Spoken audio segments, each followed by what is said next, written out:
So for the first time, you guys, we are getting to see the immediate aftermath of the fatal shooting on the Rust movie set. The Santa Fe County Sheriff's Office released video evidence showing deputies and paramedics responding to the scene. Now, after the cinematographer and director were shot, Halyna Hutchins later died from her injuries. We also see police asking Alec Baldwin about the shooting shortly afterwards. Take a look. Are you doing okay? No, I'm not, actually. I was the one holding the gun, yeah. Okay. I'm happy to stay right here and do everything I need. Do you want a cigar? Hands are shaking. Wow. So other footage released shows rehearsal scenes from the movie, including Alec drawing the gun that was used in the shooting. Here's some of what Alec told police when he was questioned. They take the gun, they empty the gun, and all the rounds that are in there were either dummy rounds, no flash, cold rounds, or rounds with a flash. In the rehearsal, there should have been nothing. It should have been a cold gun with no rounds inside or dummy rounds, cosmetic rounds, no flash. I take the gun out slowly, I cock the pistol, bang, it goes up, she hits the ground. She goes down. He goes down, screaming. Wow, the Santa Fe County Sheriff told the Today Show that Alec is still, quote unquote, not off the hook, and that it's still too early to rule anything out right now. Now, Tori, what did you think first? Let's just take this beat by beat. What did you think of Alec's response to the police? It felt a little like a movie scene he was kind of describing. I don't understand why this footage is being released. I do understand that people have asked for the Public of Information Act, and it's being released for that reason. But we still have fingerprint analysis. We still have ballistic analysis. We have a court trial to go to. How is this not poisoning the entire jury pool by showing us this? I don't understand the advantage to this.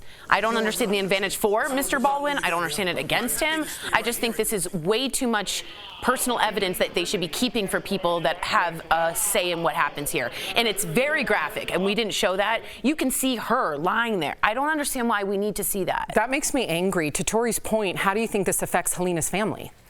Listen, this is a horrific accident. I'm going to say accident, right? And everyone wants to point the fingers and blame somebody, whether it be Alec Baldwin, because everyone knows his name, or someone else down the line.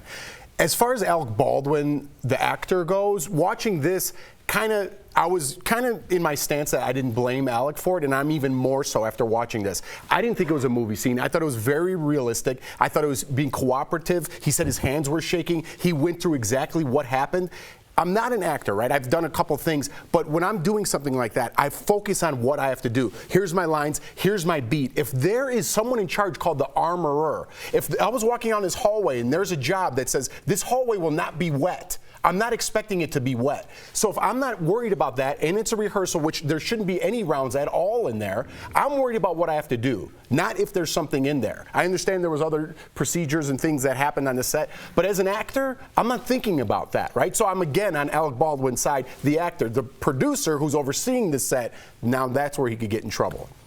I just think that it reminds everyone that these are real human beings. Do I think it's necessary to see all of this, especially the parts that we didn't show? No, I don't think that I needed to see it or anyone in the public really needed to see it.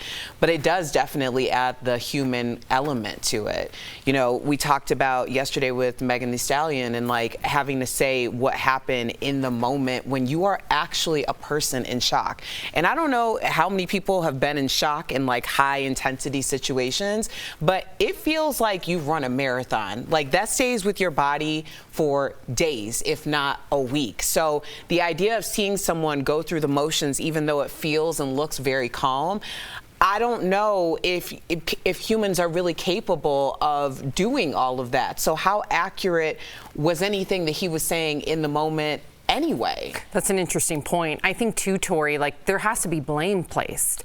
Is Alec Baldwin, the producer, one of the people to blame, considering that we have heard details that they had cut corners as far as hiring certain individuals to have a less budget? I'm strong on this one. I think the buck stops with the producer. He had already cut corners, and hours before this, every single cinematographer had walked off the set because of safety protocols. Halyna was the last one there.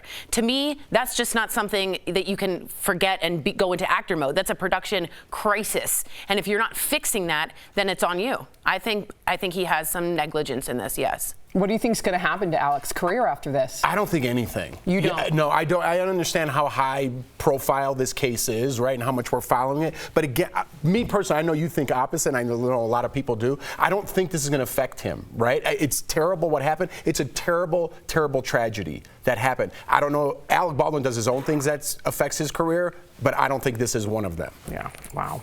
Well, please let us know how you're feeling, DBL Nation. We always love to hear from you.